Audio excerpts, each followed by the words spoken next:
পড়বে না মোর পায়ের চিহ্ন এই বাটে। হ্যালো, আজকে আমি আবারও সুন্দর একটা শাড়ি নিয়ে এসেছি। ছোটবেলা থেকে শাড়ির প্রতি আমার আলাদা একটা মায়া ছিল।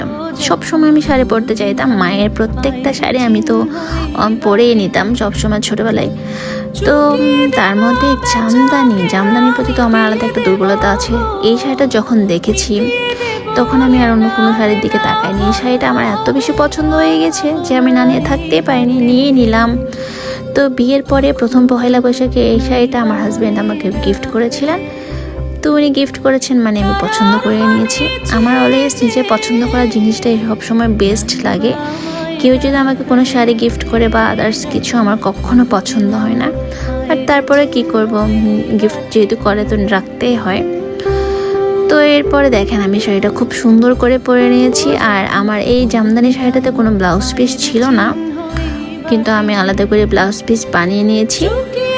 তো দেখেন আমাকে কেমন লাগছে। আর চুড়িগুলো যেগুলো পরেছি এগুলো আমার এঙ্গেজমেন্টের চুড়ি। আমি আমার এঙ্গেজমেন্টের সব কিছু এখন সুন্দর করে গুছিয়ে রেখেছি, একটাও নষ্ট করিনি, কখনো কাউকে দিও নাই।